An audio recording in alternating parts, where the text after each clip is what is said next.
Morning, everybody. Michelle is here on this. Let's see if I got the right day. It's a Monday, July 24th. Ooh, I was like getting all mixed up with the days over the weekend, but that was fine. It was, that's like I say, every day gonna soon be Sunday to me. So, I got up thinking about this song. I mean, you know, I told you in everybody's life, there's always something significant that happens. Always. There are significant moments, and that's where a lot of creative people get their inspirations from usually. And that's how they can just go be magnificent about how they can recreate things or produce things, not recreate, but create and produce they're either in an artistry form, in a song, and it usually is because of a significant moment in their lives is when things happen. And this one particular song, I Want to Know What Love Is by Foreigner, I never forget because for some reason it's playing a lot. And I told you love is what's sought after. Love is, in my opinion, the ultimate goal in everyone's life is to know what love is. Now, like I said, there is the creational energy of love, which created us. There's the creational energy of my parents coming together, bonding together, aligning together, and that's a visual and a feeling. That's all senses experience of love when you can see it between your parents, whether it's a and gender is irrelevant. Let's be clear. It's the masculine and the feminine, which goes a bit deeper than that because the masculine and the feminine has nothing to do with the so-called, I've spoken a lot about that and we won't get into that here. But I had a mother, feminine energy, and a father, masculine energy, growing up in my household. Okay? And I experienced and sensed all of my senses love between the two of them in the midst of chaos. Okay? In the midst of chaos, mental illness, addiction, overcrowdedness, depression, all of that. And then on top of that, the experience of the Black culture, which had every walk of life in there, which was, that's fantastic. It had all genders of people and all stages of mental illness. Okay, it was a majority Black and Latino culture, where we connected via baseball, via sports. We had everything imaginable for a thriving community to create love there. That was a loving, striving community in the midst of all its problems. Like I said, I had no idea we were poor. Okay, I didn't feel poor at all growing up.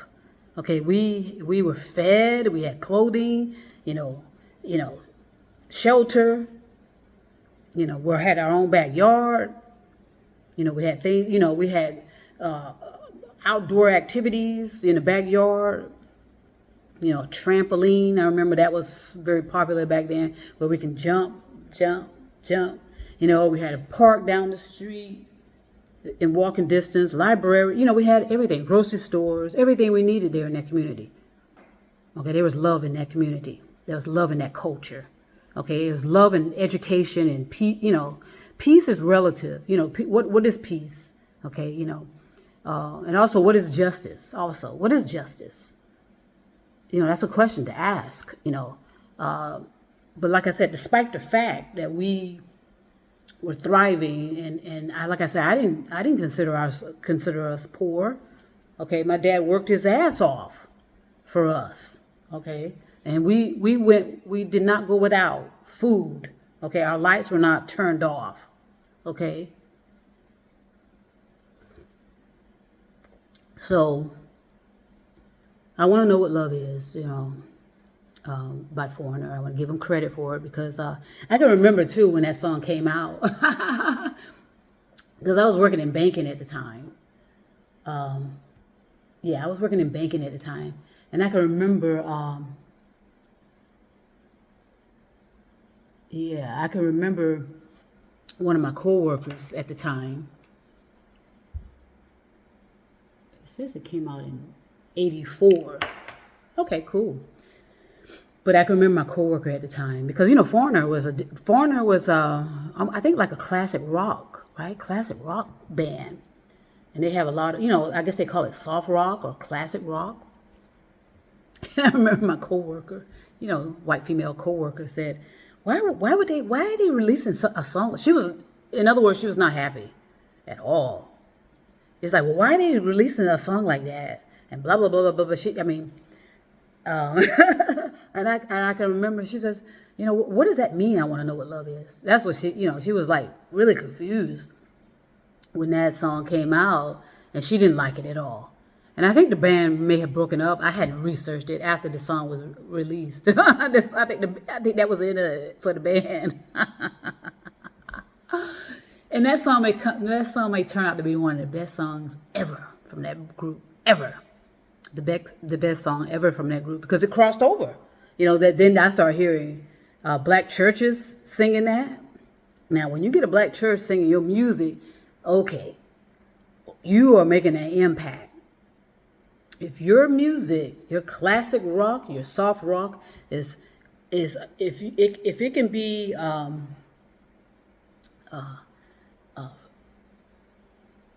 embraced in black culture, and especially black gospel music, okay, that's powerful.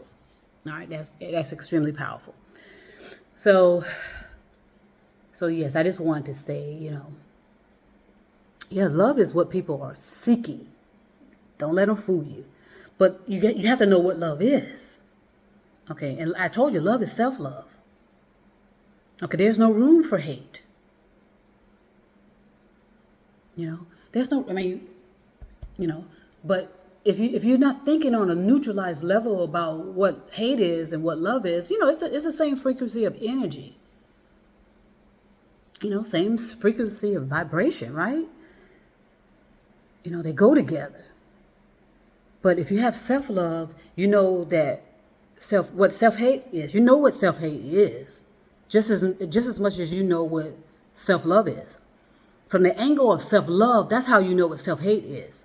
But from the angle of self-hate, you will not know what love is. Is that a contradiction?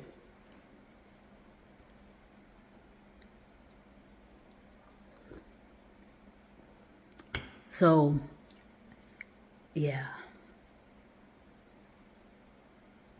I know what love is, and I said it.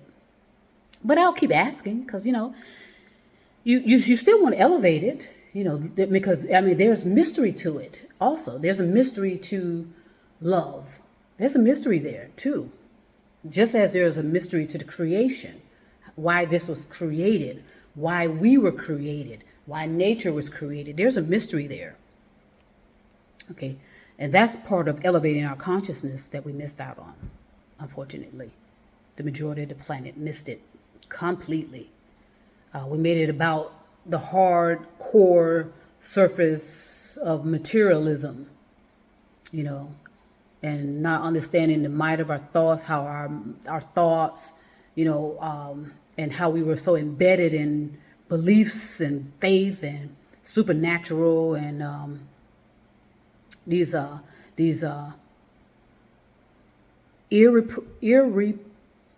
unable to produce elements of our existence. I told you I have a hard time sometimes with enunciation because of something with my jaw, but boom. So love is what is sought after. Okay. I know that love is, I know what love is based on my sensing and receiving of it. Now, to put it in words that's kind of foolish in the type of environment we're in now, because we water down everything. Everything gets watered down, and so now love is there's a price. People put a price on love, you know, like it's a commodity or something, and we want to charge people you want to charge people to know what love is. All that kind of BS, with the spirituality, with the religion, with the whatever field of, interest people are in. Yes, it's there's no words for it. Is my point. So I'm not that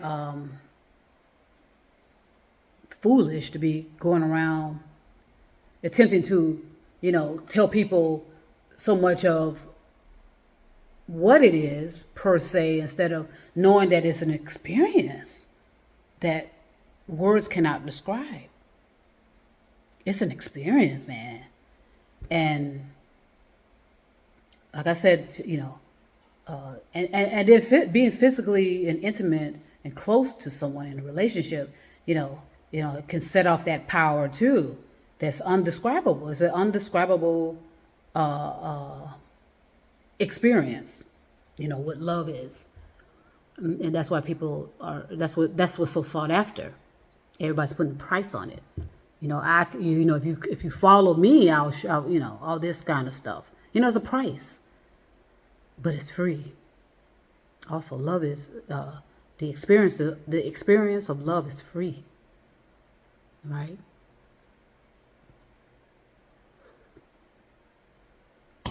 The experience of love is free.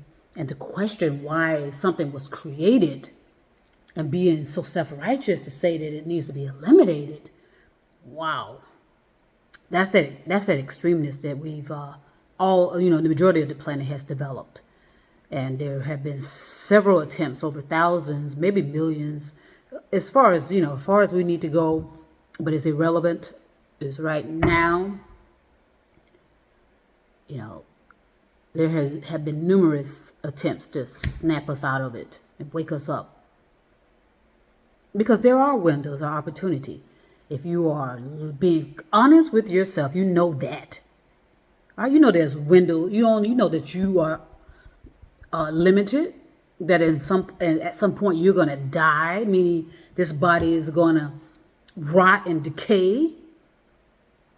But there's something there's a spark of energy there that is not trackable, but yet you're gonna have idiots attempting to track it. That spark. That's what a lot of these mad scientists are after. And in the meantime, they've created monsters that are going to turn on all of us at some point and destroy the majority at some point. Atlantis and Mu, you don't think that can happen? The Romans, you don't think that can happen? Because it has been. That's what's been happening. Conquer and destroy. So I was just outside, finishing up some more stuff outside. And I enjoy that so much, because like I said, it spurs a lot of, just being outdoors just kind of spurs a lot of things. And then when I'm involved in some kind of activity, whether it's mowing the lawn, pruning the trees and flowers and blah, blah, blah, or whatever, when I'm in a form of an activity out there, that's when it's really, so maybe walking or do it, when I get to my little town or wherever I plan to go, or wherever I plan to end up, parks, I want to be near parks, wherever I can walking distance of things and be able to see stuff and, be able to get some abstract visionary ideas, that to spur my creativity or just to spur my thoughts. I told you I enjoy that. So anyway, it's Monday, everybody. It's Monday. And, like I said, if you have stuff to do, you have decisions to make, you need to do so. Okay. I know a lot of you is just going to go over your head and you're not going to do anything. Okay. And I know a lot of you are going to make a whole lot of extreme efforts to change, only to frustrate yourself. And that's where I say you need to just be gentle about everything. Be gentle. Just what helps you the most, and to keep you kind of, to help you to snap out of things is know what's your reality. All right, stay within your reality. And make sure all of your sensing is involved in all of that. Stay within your reality. Okay, remind yourself of your reality. Okay, where am I sitting? What am I standing on? Blah. You have to do that. So I just want to go ahead and share that this morning. I'm taking a break. Like I said, I'm going to do some more routines of having my breakfast, drinking me some coffee here. And I'm going to send peace and love to everyone all over the stars, moon, and mountains, all over the world. We all are asking, I want to know what love is, and that group is going, that song is going to go down as one of the best songs they've ever put together, in my opinion. All right, it was something that was totally out of their so-called genre of music, and it crossed over to the world and made a big impact. It had a lot of people questioning that and wanting to know, because ultimately it's all about love. It's about love. Okay, peace and love, everybody, and trust me, I'll be back.